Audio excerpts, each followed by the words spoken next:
Thank you very much, and I do appreciate each of you joining us today and talking about the state of our schools. There are a number of issues I want to share and really talking about the plan that we're working on as a community. There's a lot of discourse, both at the state and national level, about education reform and why this work is so important.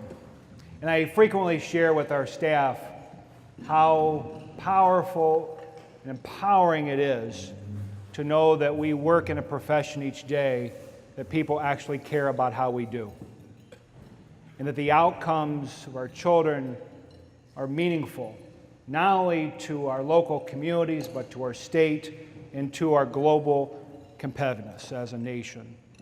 And it's exciting, yet it's very complex, and it's systemic.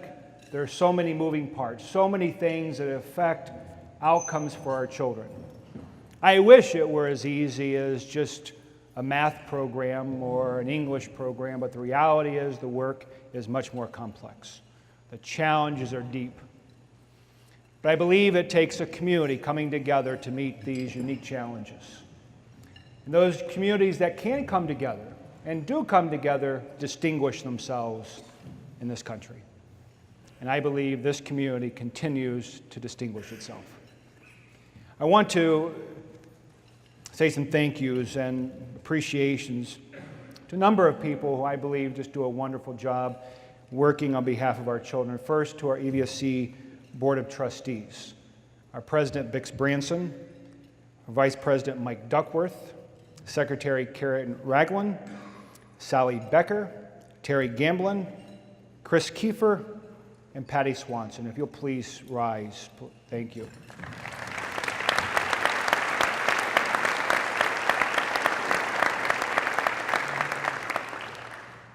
Service to a school district and the courage to run for office and to take on immense challenges is not met by many.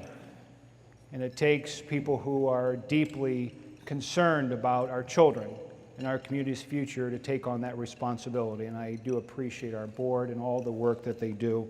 I also want to express my deep appreciation to our board's legal counsel, Pat Shoulders, who I would tell you is the best school attorney, maybe the best school attorney in the United States.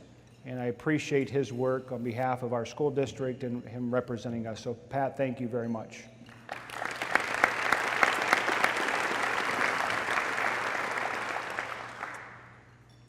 I get to come to the office every day and work with an amazing group of people. And I want to thank our cabinet and people who just have this deep, deep passion for what we do.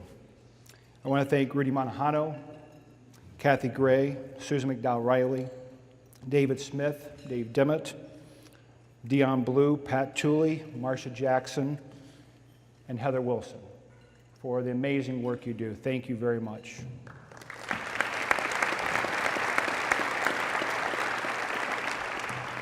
And I see all the people that are going, you forgot someone. Yes, I did. No, I didn't. Mike Russ is our Chief Technology Officer. And in June, he is retiring, completing his 40th year of service to the EVSC. So I would like to congratulate and thank Mike Russ for his years of service to our school district.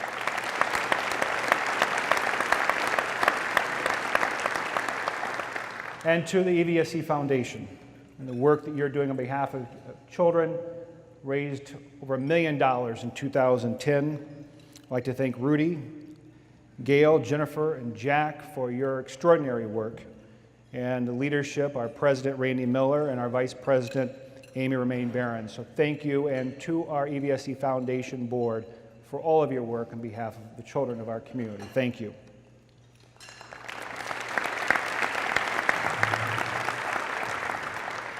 I think it's also very important. In recent weeks, this community and the EVSC family lost some very important people. And I just want to remember Bonnie McCarty, John H. Schrader, and Bill Cook. All been part of the EVSC Foundation, the EVSC family for a long time. And Jim Ginny and family, and to Gail Cook, we offer our condolences and our prayers for you. Thank you. And to all of our teachers, our principals, and our district staff. When all those guests stood up today, they're all here. And I just want to thank you. We think about our core business, and we get wrapped up in so many things. So many issues become sometimes headlines or things that people really want to talk about that I would offer add absolutely zero value to the effectiveness of our schools. The real work happens each day in our classrooms with teachers and children and what they learn. And recently, the University of Evansville and the Courier and Press announced outstanding educators. All 4 were from the EVSC. I would like to congratulate Mary Ann Feller, our outstanding elementary teacher from Delaware. Marlene James, our outstanding middle school teacher from Plaza Park Middle School. Alan Woodruff, outstanding high school teacher from Central High School. And our outstanding administrator of the year, Lisa Hale from Fairlawn. If you're here, would you please stand? Congratulations. I'd also like to congratulate Lisa Becklin, who is our PTA State Teacher of the Year at Scott School. So, Lisa, congratulations. Also, recently, a major award came to Southwestern Indiana. And occasionally, the Indiana State Teachers Association recognizes outstanding organizations and local units that are affecting change within a local community, that are helping advance innovation, leadership, and collaboration. And the Pacesetter Award is the highest honor given by the ISTA. And we recently learned that the Evansville Teachers Association was named the Pacesetter Award winner for 2011. Congratulations to the Teachers Association. I would like to recognize Keith Gamble, our president, Dan Hartz, our UNISERV director, as well as Debbie Hartz, our second vice president, Bonnie Alcorn, the association representative, Vera Emmons, secretary, and Marlene James for your outstanding leadership. Thank you very much.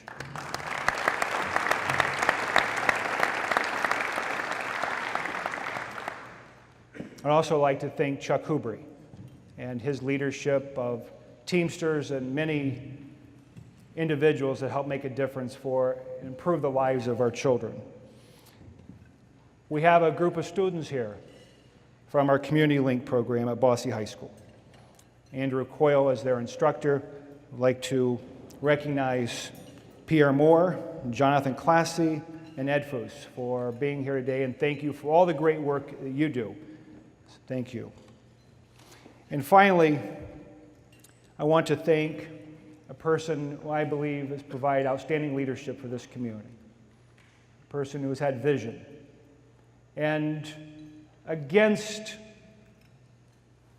what most would think is wisdom in terms of what happens when things are bad, when you're going through a recession.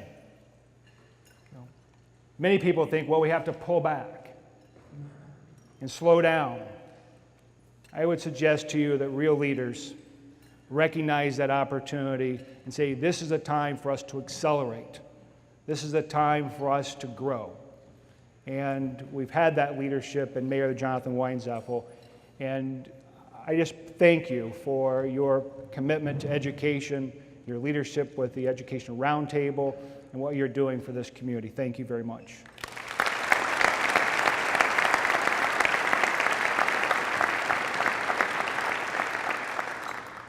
As well as all of our business and community leaders. Many of you are here today. And thank you for your support and your leadership. And as I mentioned earlier, this community distinguishes itself because of all of you. You're making a difference in many different ways. So thank you. And the final thank you I want to give is to my family, my wife Jill and my sons Josh, Ryan, Drew, and Riley. And I appreciate them and love them dearly. And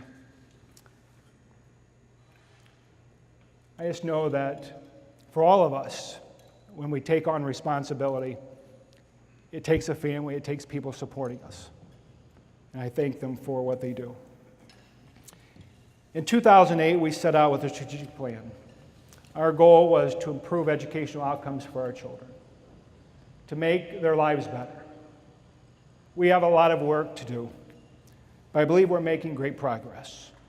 And I want to share just a few items of things and go down those core areas. And I promise you, I will not give you a PowerPoint presentation on the strategic plan. Many of you have endured that. That's one person I said, I'm going to talk about the strategic plan. The first question was, please don't make us sit through the whole strategic plan again. I promise that will not be the case. But I do believe it's important to share things that are happening within that plan. That it wasn't a document that was written and then shelved.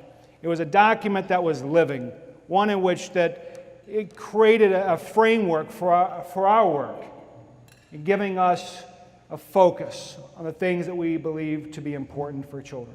At the same time, we had to create and be a nimble organization, one that can adjust to the changing environment and changing needs of our children. It would be a mistake for us to set out on some journey and know that student needs have changed, yet the organization can't change with them. And that has been as much a part of this journey as the plan itself.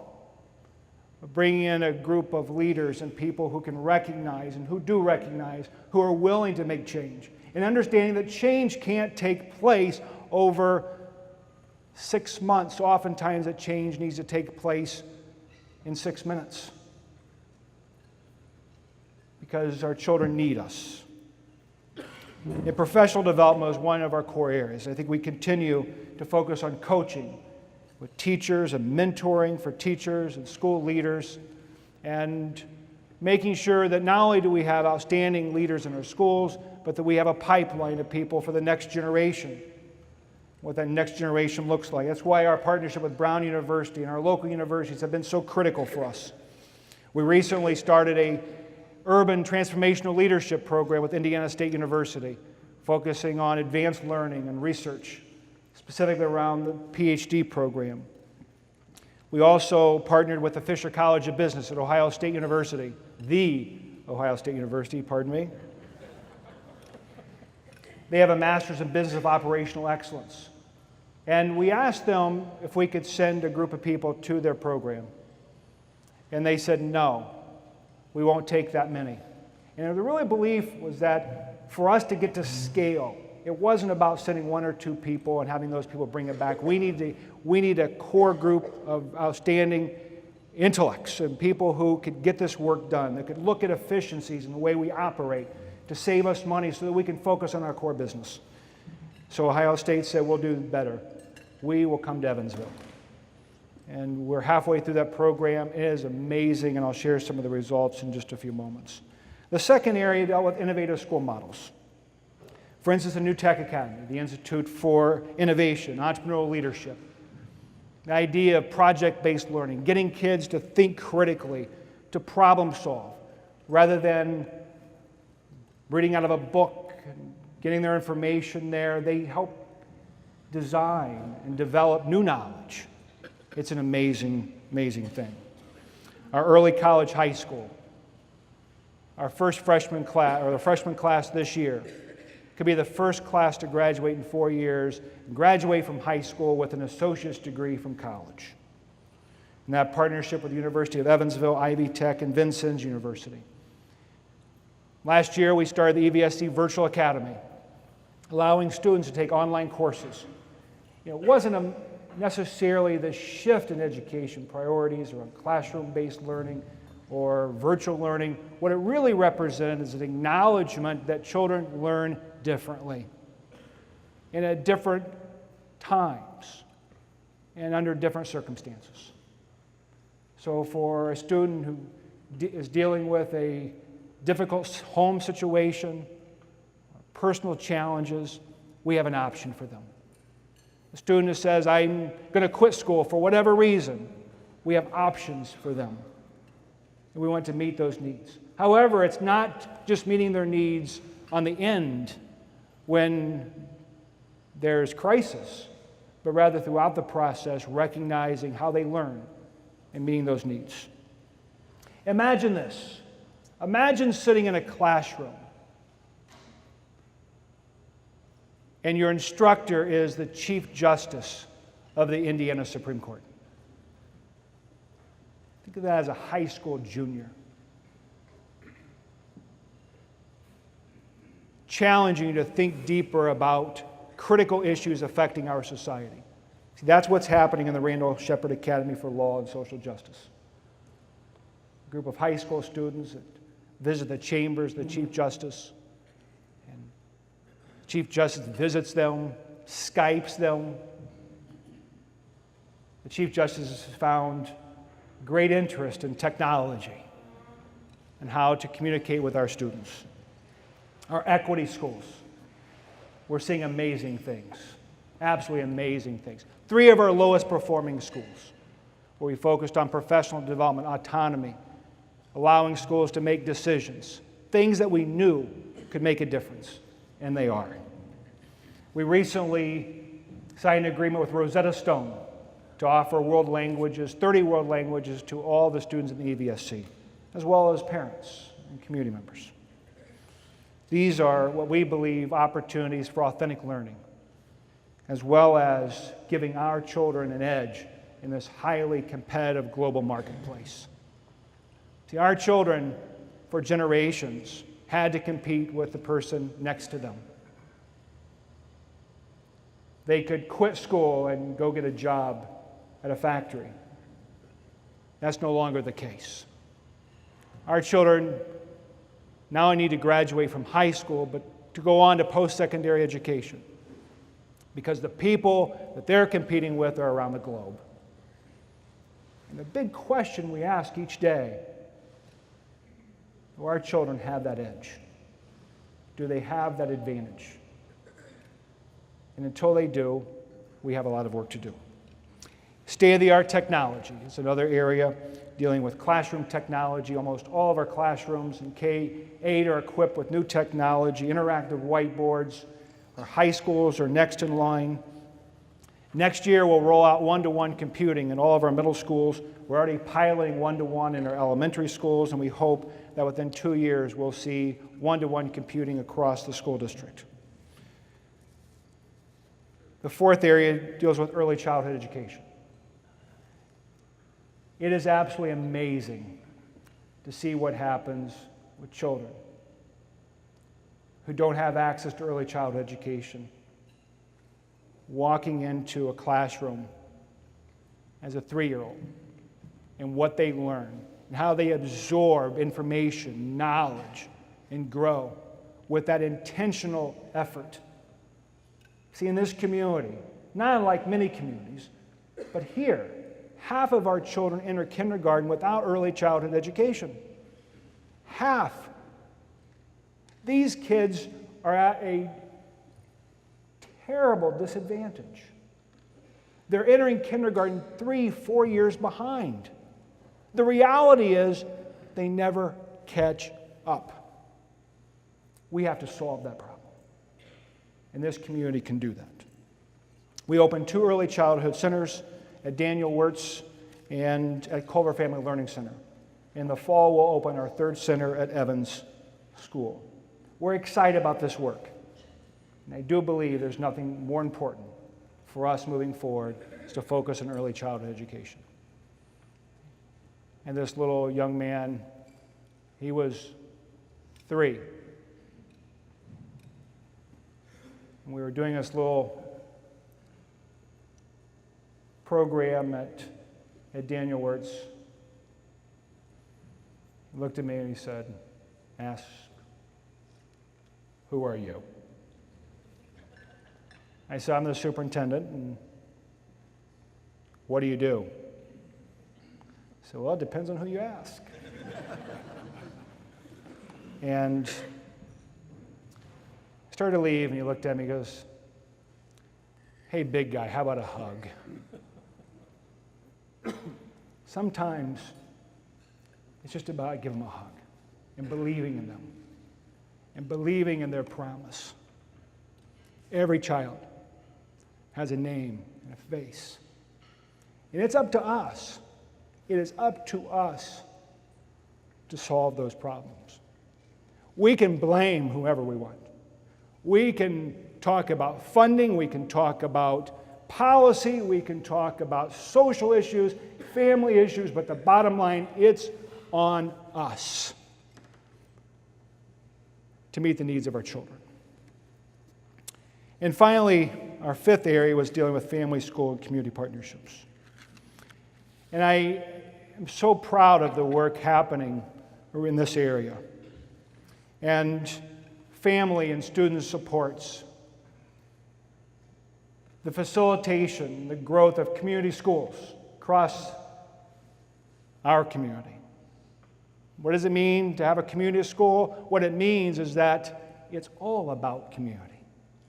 That the schools can't solve these problems alone. That takes all of us working together. It takes people coming together and just not saying, here's what I can offer, but saying, what are the issues? Now, who can offer it? Who can solve this? And there's absolutely nothing that our children need that we can't offer as a community. But we have to come together to do that.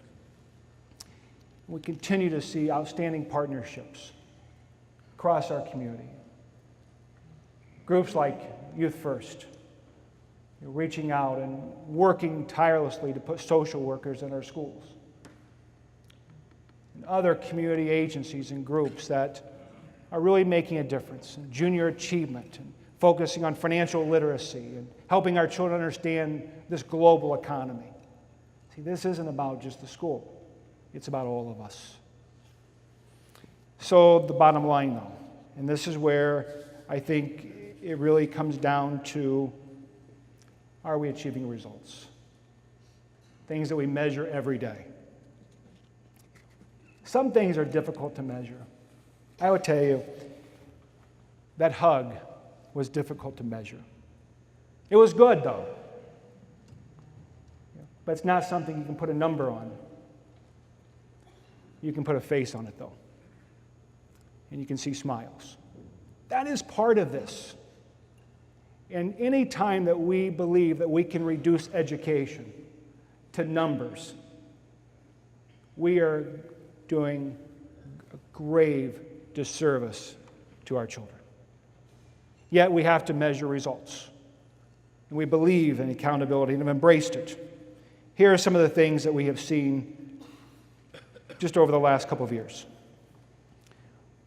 We've seen growth in I-STEP scores at all grade levels and all grades tested for the first time since 1988. 2.5% growth in language arts, English, 3.9% in math, 3.5% overall. Our graduation rates at our 5 high schools, around 87% overall, 83.5%, up 4.4%. Bosse High School, Sheila Huff, the principal. And I remember when I actually called Sheila in. I'm going to tell a story, Sheila. I called Sheila one day and I said, Sheila, I need your help. What do you need? I said, I need you to go to Bosse High School. To do what? And I'm going to share exactly what I said. To fix it. And her question to me, she said, well, how much time do I have to think about it? I said, well, she thought about it, not too long, I think it was the next day or a couple of days, called and said, I'm ready to go. In 2 years under her leadership, Bosse High School's graduation rate is up 16.7%.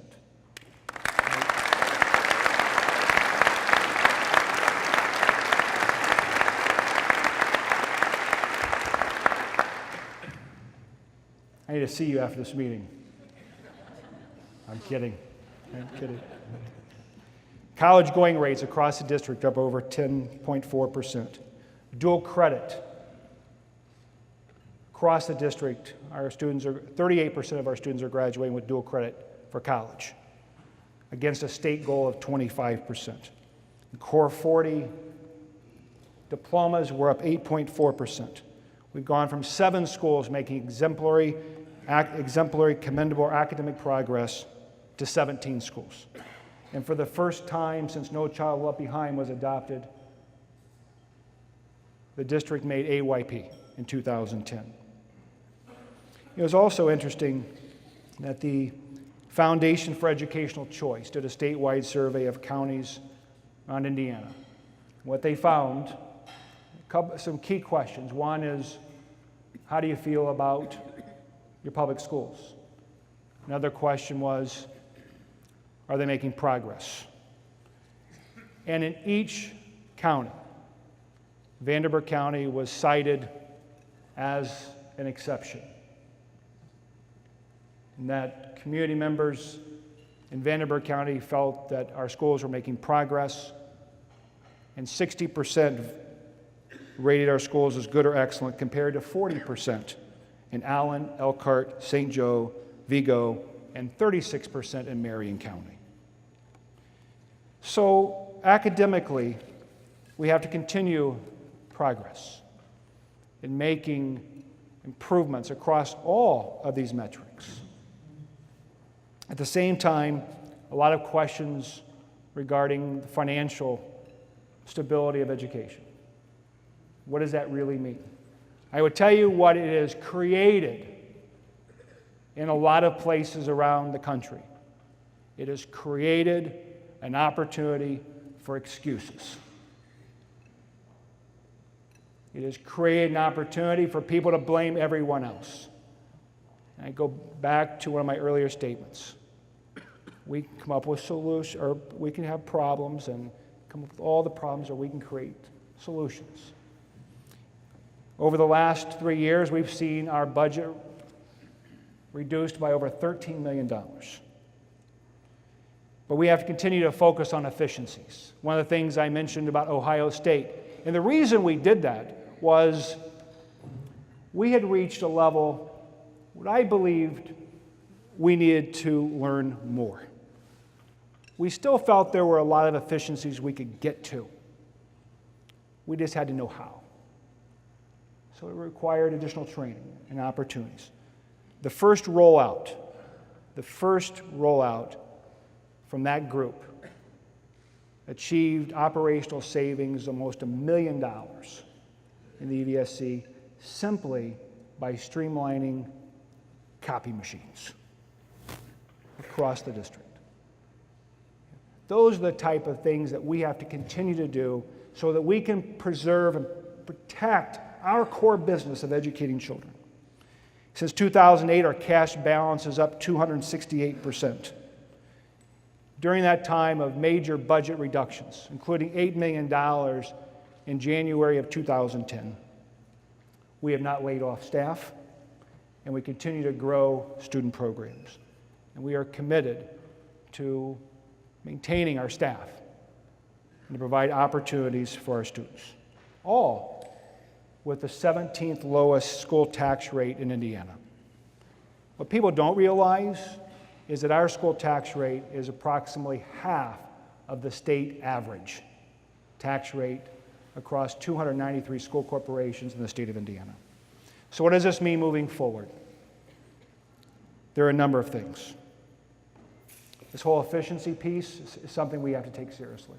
We have to continue to learn, find more efficient ways to operate, but I would also suggest that the way we get to many efficiencies is through collaboration, finding ways to do things together, like the cooperative purchase organization that Mayor Weinzapf will help develop, right? Bringing in city, county government, 80 community agencies in joint purchasing, ways we can partner with transportation and other areas in our community. There is not a single entity in our community today that can afford to operate in isolation. We can do better when we do it together. Another key area that we are trying to advance is providing instrumental music and music education for students throughout our K-12 system. We believe it's absolutely critical for the success of our kids to be involved in the arts and to have a strong program in which they're introduced to instruments at a very early age. The reality is, if we expect students to start playing an instrument when they get in middle school, there's something that happens in middle school. Typically, picking up an instrument for the first time isn't one of those things. Okay? We have to get to our kids earlier and expose them to the kind of society that we want them to help create for the next generation. STEM education. The Halford Park STEM Academy has seen tremendous growth. At the same time, the entire Wrights District is looking at STEM education, K-12, and how we align science, technology, engineering, and mathematics. Central High School just adopted a biomedical program with the Biomedical Sciences program with Project Lead the Way. But here are two things I want to leave you with, and how I believe as a community we will continue to distinguish ourselves and meet the needs of our children. One, and I commend all the Rotarians for your work around mentoring, but we have to mentor children. We have to make it a personal challenge to get into schools and neighborhoods and to mentor a child. Many of us know what it's like to have an adult who believes in us, an adult that cares about us. In many cases, it's a parent, but in many others, it's not.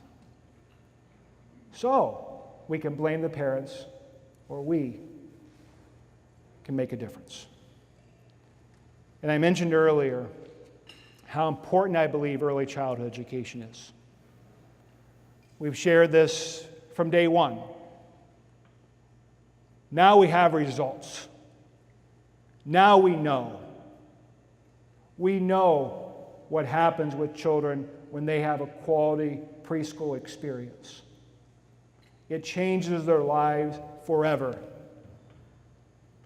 We can make excuses that the funding's not there. But I will suggest to you that this community over 2 decades ago, without funding for full-day kindergarten, made that commitment. Isn't it ironic that not until 2011 will we have full funding for full-day kindergarten? Now, are we going to wait for the next 25 years for funding for early childhood education and allow generations of children to pass through this community without that opportunity? And I would suggest to you, absolutely not. And finally, not too long ago, I was at Glenwood Leadership Academy. I was asked to teach a history lesson. Now, these were 8th graders. I'm thinking, okay, what part of history are they going to be really excited about? Like, after I got past the probably none part, I started thinking about, part of teaching history is not about starting at some date and working forward. It's really putting it in context of the future and working back, helping students really understand their own environment. So I asked these students, I live right around Glenwood, I asked them, I said, tell me about your neighborhood. Describe it for me. And students were saying, ghetto, run down. That's how they were describing their neighborhood. I said, now tell me about it now. And they were explaining this. I was going back in history talking about why this happens to neighborhoods, how the interstate system routed roads around central cities. And we had suburban growth, and I was explaining all that, and then I explained what was happening in their neighborhood. And they were telling me, they said, our school is beautiful.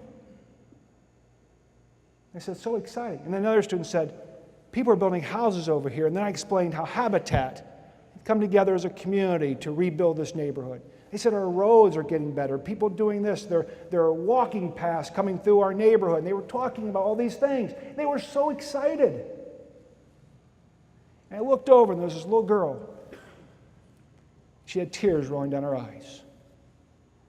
I didn't want to embarrass her. I just looked at her, and I said, "You're all right."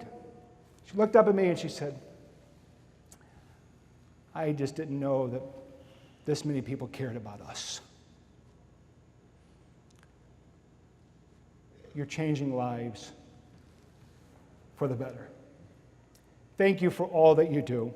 Thank you for your support of our schools and our children. Most importantly, thank you for making our community a model for communities around the country. Thank you.